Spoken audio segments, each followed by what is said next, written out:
Bueno, moi bon día a todo o mundo. Como xa era de esperar, estou xa fora de tempo, non? Entón vou procurar, na medida do posible, ser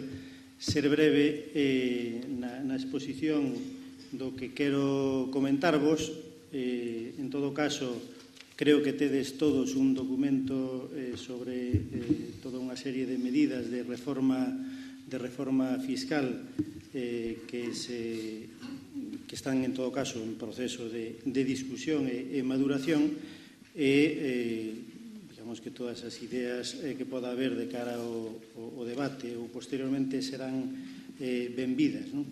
Eu vou falar sobre todo do que se me asignou, que é a cuestión da reforma fiscal. Vou falar, por lo tanto, sobre todo da parte dos ingresos, dos impostos. É obvio que na dinámica política e na vida social o debate sobre o gasto é o debate máis vistoso, o debate máis importante, o máis facilmente intelixible por toda a poboación e é tamén o debate, digamos, que centra máis a atención porque os intereses, digamos, que están máis claramente identificados. Por lo tanto, é normal que o debate político e o debate orzamentario pois tenda a estar moi centrado na discusión sobre o gasto público, as partidas de gasto e as actuacións concretas e específicas que se recollen nos orzamentos. Con todo e con iso, unha idea moi básica, pero moi fundamental, que eu quixera transmitirvos como membros do BNG e que de algún xeito xa o dixo antes tamén Paco Jorquera, é que o debate sobre os ingresos e sobre os impostos é un debate tremendamente importante, crucial, diría eu. Desde o meu punto de vista, eu creo que neste momento, neste lance, pois quizás seña un dos momentos nos que o BNG está falando de forma máis clara e máis sistemática de medidas fiscais neste sentido como un paquete global. Eu creo que non é a primeira vez que se fala de impostos, pero creo que é a primeira vez que se fai unha proposta e se entra na discusión do tema fiscal e da reforma do sistema fiscal en toda a súa integridade e a súa dimensión. E eu creo que é un feito en si mesmo moi importante, porque eu creo que se somos serios habemos de estar de acordo en que non hai realmente unha alternativa política madura que non teña unha proposta fiscal tamén elaborada. Do mesmo xeito que tamén creo que non hai sociedade madura e non hai democracia madura que non seña capaz de entender e falar razonadamente sobre como se financia o gasto público e, polo tanto, falar claramente dos impostos como unha parte normal e esencial da vida colectiva. En ese sentido, eu creo que, en boa medida, a democracia se asume na súa integridade, o proxecto colectivo se asume na súa integridade cando a población entende a lógica do sistema fiscal que soporta e o cual contribúe.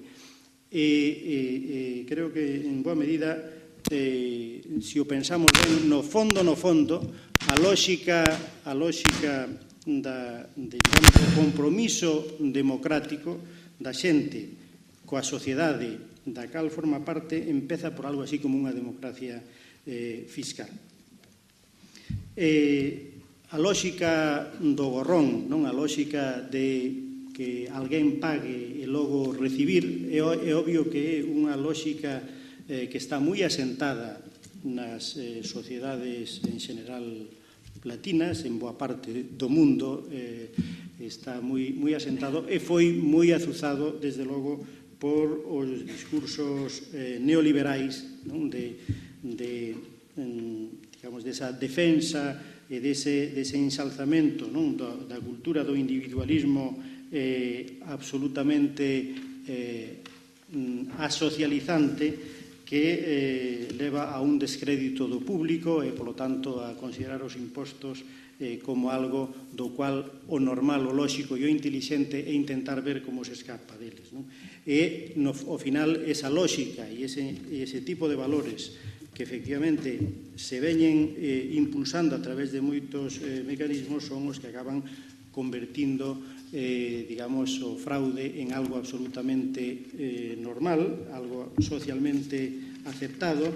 e efectivamente están o conseguindo, porque vi outro día os datos das enquisas que foi facendo o Instituto de Estudios Fiscais sobre a opinión da sociedade española sobre o fraude, sobre canto fraude hai e como se valora e se justifica ou non se justifica, e con datos desde o ano 95 hasta hoxe, o que se ve é que se no ano 95 solo o 30% da población justificaba o fraude, á altura do ano 2007 o 50% da población xustifica o fraude. Obviamente, iso é un proceso de degeneración da cultura cívica e da cultura democrática, e iso é o síntoma máis claro dunha sociedade realmente enferma e unha sociedade realmente en crise.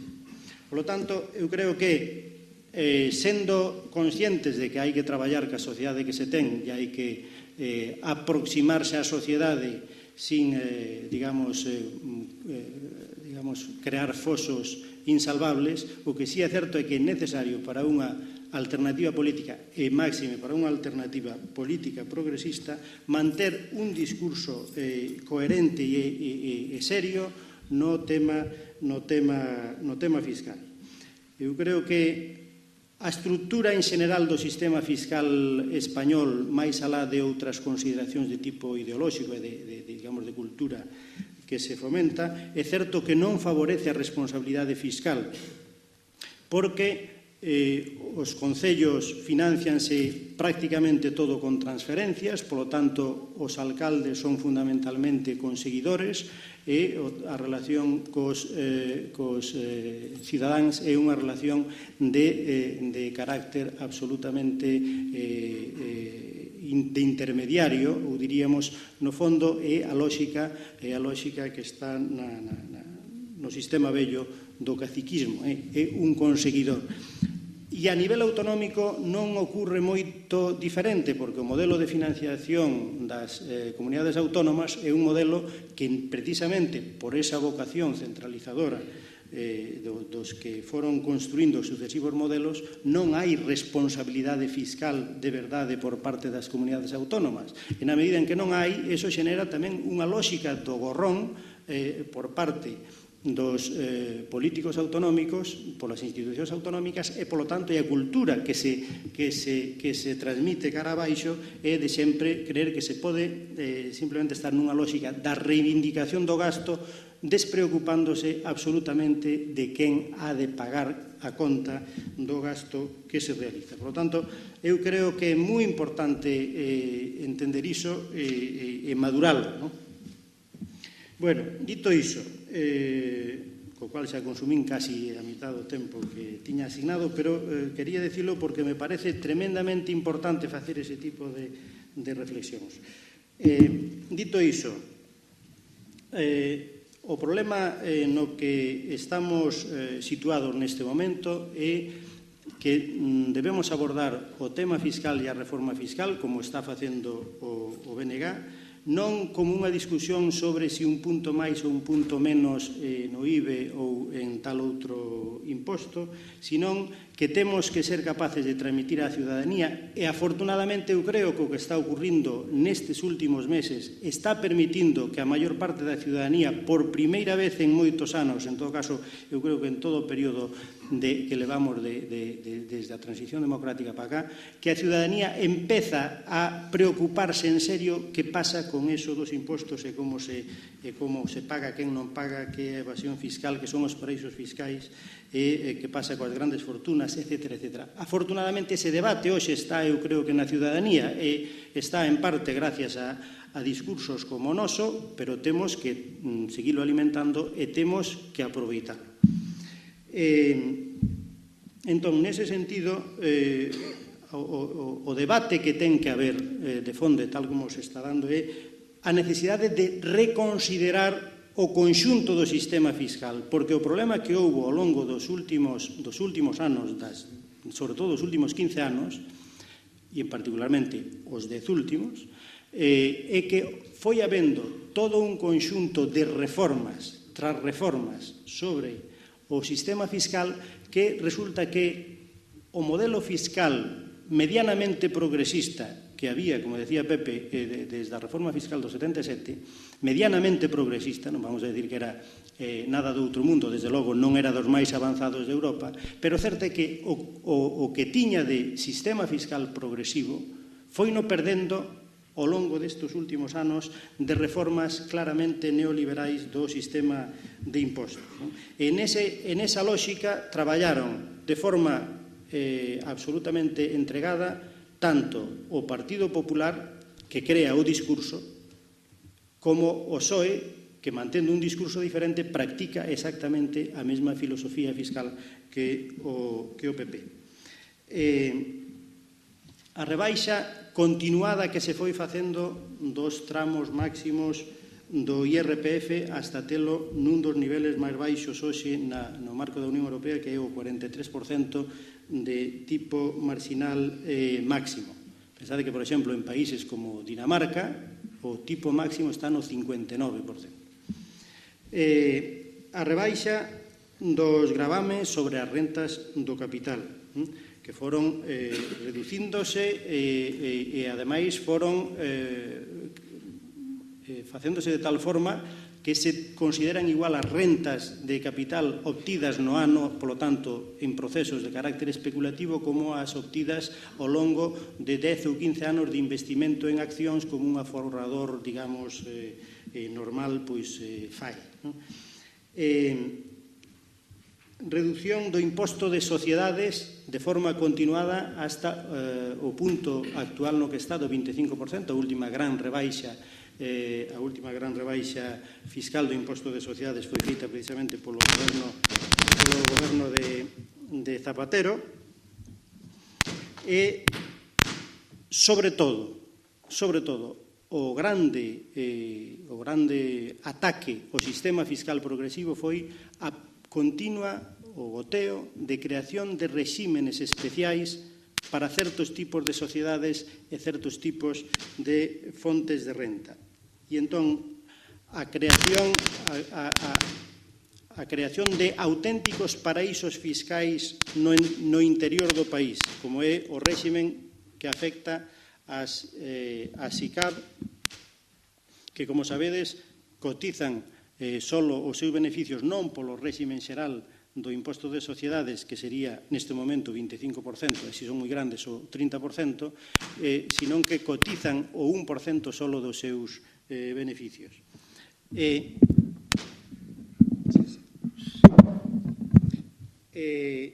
Pero non só eso, o tratamento e a generalización do instrumento das...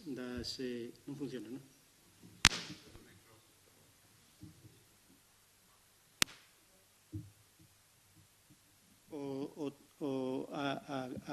A lei de sociedade de capital risco do ano 2005 foi na mesma dirección, ampliando o concepto de capital risco casi a calquer tipo de sociedade de inversión, incluídas as inmobiliarias, as private equity e todo tipo de sociedades dedicadas á especulación, que lles concede nin máis nin menos que o 99% de bonificación nos beneficios. Logo, o tratamento de outro tipo de rexímenes especiales, como son as sociedades de tenencia de valores no exterior, os residentes no estranxeiro, que afecta, como sabedes, a iso tan popular e tan gráfico como é o caso dos futbolistas. Bueno, pois todo ese conxunto de rexímenes especiais de buratos que se foron creando ao longo dos últimos anos destruíron, de facto, o sistema fiscal de carácter progresivo, de tal forma que, ao final, e iso unido a un relaxamento na inspección fiscal que fai que o fraude no imposto de sociedades e o fraude no IBE seña absolutamente descomunal, pois fai que, efectivamente, ao final, a recadación de ingresos do Estado asente cada vez de forma máis determinante sobre as rentas do traballo, sexa pola vía dos impostos, o IRPF e o salario, sexa pola vía do pago dos impostos indirectos como IVA e impostos especiais na forma no consumo. Non? Pero, en calquera caso, a fonte dos ingresos do Estado, sexa por un lado, sexa por outro, acaba sendo absolutamente dominante digamos, o que soporta a poboación de rentas baixas e rentas medias, que son as rentas fundamentalmente asalariadas. E iso é realmente un gravísimo problema. É certo que dices, bueno, entón como se compadece o discurso da dereita con esta lógica de que, ao final, a poboación, e a poboación maioritaria, non, é a que sigue pagando impostos. Como, digamos, asume isto? Bueno, pois a lógica, efectivamente, que hai detrás é que o discurso da dereita ideolóxica nesto é moi claro e é sibilino, non? O discurso é reducción de impostos. O mantra é: nós somos os que defendemos a reducción de impostos porque defendemos a reducción do tamaño do Estado. A hora de concretar iso, sistemáticamente veuse concretando, como acabo de relatar, veuse concretando en unha reducción dos impostos para as rentas altas e sobre todo, para as grandes fortunas, é unha reducción que significa, polo tanto, reducción dos impostos que se ven, que son os impostos directos, os que todo o mundo, cando os paga, os identifica. Polo tanto, a lógica é: reducimos efectivamente os impostos directos, pero aumentamos os que non se ven, aumentamos os impostos indirectos porque se pagan confundidos co precio. Cando pagamos o IVE, cando pagamos os impostos especiais, ninguén sabe exactamente se está pagando impostos ou non, o que sabe que está pagando un precio determinado polo ben que compra ou polo servicio que contrata. Entón, a lógica da reforma neoliberal do sistema impositivo foi efectivamente esa: reducir os impostos que se ven, sobre todo, e aproveitando algunhas toques de reducción para baixar os impostos nas rentas altas, pero aumentar todos os impostos que non se ven, que son os que pagan os consumidores e usuarios. Ben, polo tanto, esa reforma fiscal que foi desmontando o seu carácter progresivo é o que hai que reconstruir. E de cara a iso, e de cara a onde van orientadas as medidas que están recollidas nese documento. A reforma, ademais da fiscalidade, desde o meu punto de vista, ten, e é importante tamén ser conscientes diso e ser capaces de transmitilo adecuadamente, a funcionalidade dos impostos non é só recaudar ingresos públicos. Na práctica, o sistema fiscal non só sirve para aumentar o volumen de recursos públicos que manexan os gobernos, sino que sirve, como decía antes Paco, para a redistribución da renta e a reducción das desigualdades sociais, que aumentaron moito en Galicia e no Estado español nos últimos 15 anos. Aumentaron moito as medidas, as que se miden, e as que non se miden, porque o problema é que moitas das cifras, incluso que se ofrecen de desigualdades, están feitas sobre os datos de rentas que están realmente computadas, pero non se teñen en conta precisamente isto que comentaba antes, o grande aumento das rentas opacas e das rentas que están en formas de patrimonios opacos e que están tamén no exterior. Esas rentas ningunha estadística recolle. E iso é a principal fonte das desigualdades sociais que temos neste momento, o que explica o maior aumento das desigualdades sociais nos últimos anos. Bueno, entón, quero dicir con isto que o sistema fiscal sirve para aumentar os ingresos públicos para despois facer o gasto, sirve para a redistribución da renta e reducir as desigualdades, Pero algo non menos importante, desde o meu punto de vista, é que o sistema fiscal define un sistema de incentivos para a actuación dos axentes económicos na sociedade, tanto como investidores como consumidores. E iso é tremendamente importante porque isto debémolo ligar co debate do dichoso cambio de modelo productivo. Non é posible un cambio de modelo productivo sin un cambio na orientación do gasto, e isto xa foi explicado, pero tamén sin un cambio no sistema de incentivos que teñen os inversores. E vou explicar co caso concreto das sociedades de capital risco. E que a reforma que o PSOE fixo no ano 2005 sobre as sociedades de capital risco. En principio, o tratamento das sociedades de capital risco é moi beneficioso, decía antes, bonificación do 99% dos beneficios, porque se considera e se xustifica porque o investimento a risco, en principio asociado a investimento en novas actividades, en actividades innovadoras, en actividades de base tecnolóxica, etcétera, etcétera, se considera que é algo positivo para a sociedade, por lo tanto, dámoslle o maior privilexio e o maior premio, bonificación do 99%. Pero que ocurre? E iso debería levar a que os inversores e incluso as entidades financeiras pois dedicasen un maior volumen de recursos para investir en actividades innovadoras, porque está moi premiado. Pero non ocurre. E por que non ocurre? Pois porque nesa lei do 2005 resulta que os señores que elaboraron a lei decidiron que capital risco non era só iso, non era só invertir en ese tipo de sociedades, era invertir en sociedades de inversión que pudesen operar en bolsa, o que se chama private equity, para comprar e vender sociedades que cotizan en bolsa, poder facer grandes pelotazos con ese tipo de operacións, investimentos en calquer tipo de actividade, incluída a actividade inmobiliaria que pode entrar aí, etcétera, etcétera. Co cual,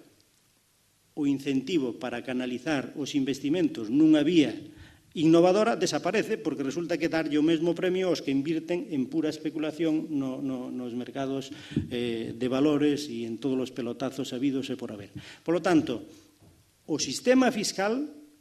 ten unha función, si se quere, si se usa ben, para realmente conducir os inversores nunha determinada dirección.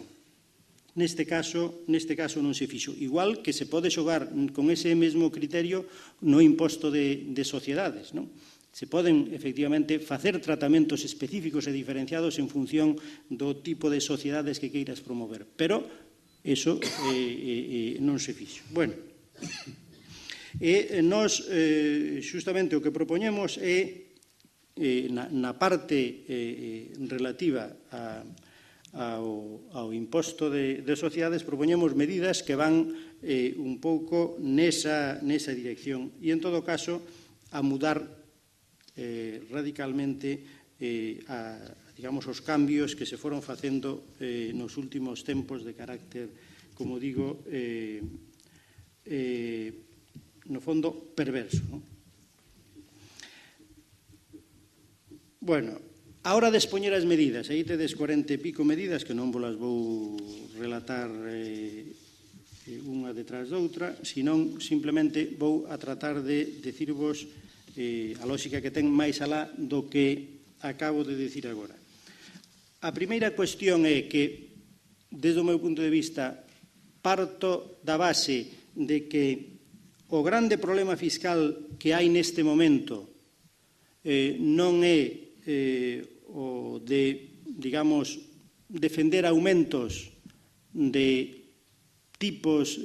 ou de taxas nos impostos existentes, non é esa a cuestión principal, ainda que algunhas cousas apuntamos aí, pero son, en todo caso, de consideración, digamos, secundaria. O grande problema fiscal que temos e que hai que resolver e é a grande fonte de posible aumento de ingresos do sector público é o fraude fiscal e a evasión fiscal. Por lo tanto, aí creemos que o BNG ten que seguir impulsando defendendo unha reforma a fondo de todo o sistema de control e de inspección dos impostos, introducindo unha regulación máis exixente e penalizacións máis exixentes ao fraude, en particular a todo o que ten que ver co blanqueo de capitales e a evasión de capitais cara paraísos fiscais, e iso é algo que é, digamos, urxente. Non é posible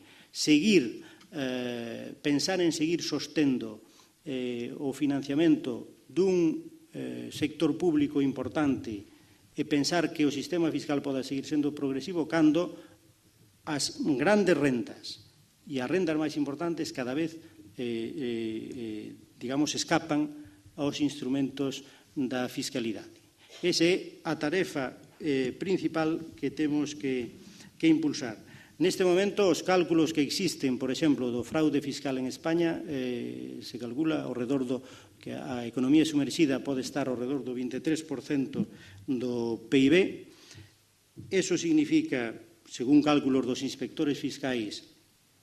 aproximadamente 90.000 millóns de euros ano no IRPF, e significa aproximadamente un tercio máis nas cotizacións á Seguridade Social. Ese é, digamos, a fonte principal obviamente non é posible nunca pensar nun fraude cero, pero en todo caso aí está a fonte principal que hai que facer. E curiosamente, o sorprendente é que o goberno Zapatero, co discurso de cara a fora que ten, non está facendo absolutamente nada nesta dirección, a pesar de que hai un movimento dentro dos inspectores e dos técnicos da Administración Tributaria do Estado que lle pon en bandexa, porque lle elabora todas as propostas, teñen neste momento unha oferta moi detallada e moi minuciosa de todo tipo de actuacións que conviría facer na Axencia Tributaria para realmente meterlle man en serio o fraude fiscal. Non lle están facendo absoluto caso. Voume acercando xa ao final. E despois, con respecto a propostas máis singularizadas con respecto aos impostos existentes ou suprimidos, unha das contrarreformas de espírito neoliberal máis importante destes últimos anos é a que entrou en vigor este ano, adoptada polo goberno do Partido Socialista, que é a supresión, nin máis nin menos que do imposto de patrimonio. Non é reducción de tipos nin nada, é supresión do imposto de patrimonio. Bueno, iso é realmente un ataque á esencia mesma da xusticia fiscal e é, digamos, unha concesión ao neoliberalismo máis extremo. Pensade que, por exemplo, en Alemania, nestes últimos días, hai un movimento, hai un grupo de grandes fortunas, de ricos, que lle están propoñendo a Angela Merkel que aumente o imposto de patrimonios e propóñenlle que suba e que poña un imposto aos grandes patrimonios do 5%. Eso promovido mesmo non pola esquerda, por Die Linke ou polos radicales, senón propostos desde a propia aristocracia económica alemana, porque entenden que a legitimidade do sistema no fondo está en causa. E non son tontos, traballan a largo plazo. E precisamente por iso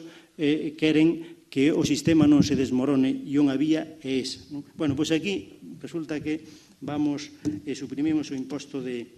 patrimonio. Por tanto, nós defendemos, e creo que nese sentido sí que o BNG ten que ter un discurso moi claro, non somos os defensores de aumentar os impostos, somos os defensores de aumentar os impostos dos ricos, das grandes fortunas e dos que non están pagando os impostos. Ese é, digamos, un matiz tremendamente importante porque a dereita trata de confundir para facer populismo barato con este tipo de cousas. Non estamos por unha subida generalizada de impostos, por eso non estamos tampouco a favor da subida do IBE, porque ten un efecto claramente regresivo. Entón, a nosa proposta é reintroducir e mellorar con respecto ao pasado, que efectivamente era un imposto que non funcionaba ben porque tampouco non se xestionaba ben, non se buscaba unha boa xestión do mesmo, reintroducir un imposto das grandes fortunas. Con respecto ao IRPF, creemos que non é lóxico que unha persoa que gane 60.000 euros teña o mesmo marxinal que un que gane 600 millóns de euros. E ese tipo de rentas hainas e de máis. Por lo tanto, o que defendemos é que haxa un tramo máis ou dous tramos máis que podan chegar a ter un tipo marxinal do 50% ou mesmo do 55% no caso das superrentas. Decía antes que non é algo que seña estrambótico e fora de lugar. En Dinamarca o tipo máximo está no 59%. Nós non propoñemos eso, propoñemos algo menos. Bueno, e propoñemos tamén, con respecto a esta reforma que plantexa o Partido Socialista do aumento do gravamen sobre as rendas do capital que van no IRPF, nós aí creemos que, digamos, a cuestión non é un punto máis ou menos, a cuestión é de plantexamento de fondo sobre esa cuestión. E a cuestión é que non é xustificable desde ningún punto de vista que as rentas do capital que se obteñen simplemente polo feito de depositar diñeiro nunha carteira de accións ou nun fondo coticen o 18 ou o 19 ou o 20% e, en cambio, as rentas que se obteñen por traballar 8 ou 10 horas diarias coticen ao 25, ao 30, ao 35 ou ao 40% según o nivel de renta. Entón, as rentas do capital deben cotizar exactamente, cando menos, igual que as rentas do traballo. E aí é onde, efectivamente, tamén, por esta vía e pola vía do imposto de sociedades, se introduciu un sistema perverso na fiscalidade, e é que se penaliza ao factor traballo e se penaliza aos traballadores, pero en particular se penaliza ao factor traballo, porque resulta que é moito, traballar é máis oneroso, ademais do esforzo que hai que facer, é máis oneroso fiscalmente que obter rentas que non implican ningún tipo de traballo, non mover unha palla. Entón, eso é un modelo de sociedade o que está detrás. Efectivamente, é o modelo de sociedade dos financeiros, pero non é o modelo do traballo. Bueno, por lo tanto, aí defendemos que eso se suba e se equipare, se cotice polo tipo normal que as persoas coticen no IRPF, e, por outro lado, defendemos que se diferencie, como se diferencia hasta a última contrarreforma que introduciu tamén o PSOE, que se diferencie o tempo de maduración da obtención desa renta, porque non é igual obter unhas plusvalías de ter un paquete de accións X de Telefónica desde o ano 90 e que as vendas no ano 2008, non é igual iso,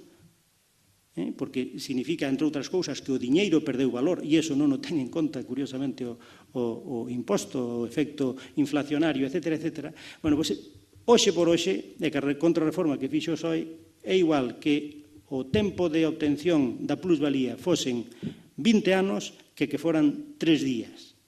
Eso é, digamos, un canto a especulación. As rentas obtidas no propio ano cotizan igual que as rentas obtidas ao longo de 20. Eso é un despropósito.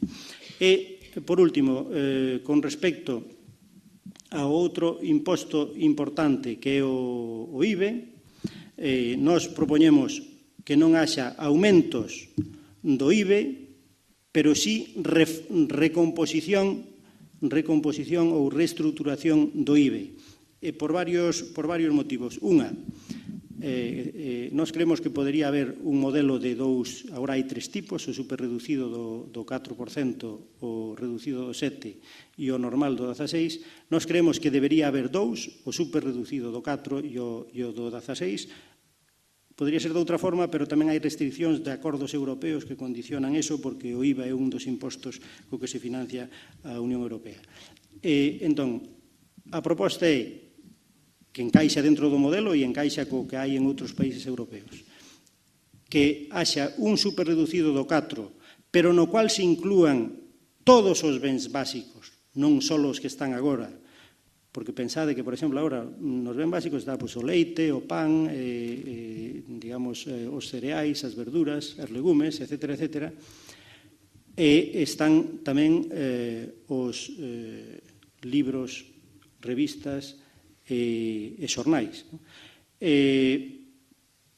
Pero, en cambio, algo que nos afecta tanto a nós como consumidores como productores, como é, por exemplo, o peixe ou a carne, de forma absolutamente incomprensible, están no sete. É dicir, resulta que consumir polo, consumir carne, pois non é considerado un ben básico, ou consumir peixe. En cambio, si o é consumir un mango ou consumir un aguacate. Entón, eso son, digamos, cuestións que son importantes, insisto, porque afectan ao que pagamos no consumo, pero tamén afectan a nós, a Galicia, como productores en particular dese tipo de bens, en particular as carnes, as diversas carnes e o peixe. Bueno, entón, nós facemos aí unha proposta concreta de reformas que vai nesa dirección, na idea de que non propoñemos reducir o IBE, pero propoñemos que non se aumente e que se recompoñan internamente o tipo de produtos que entran nas diferentes categorías que hoxe se distinguen ou na que nós propoñemos que serían de dous tipos. Bueno, creo que me prolonguei máis do debido, pídovos disculpas a Paco en primeiro lugar e a todos vos. En todo caso, estamos aínda con algo de tempo, se alguén quere entrar en matices sobre algunhas destas cousas, así que nada máis, moito obrigado.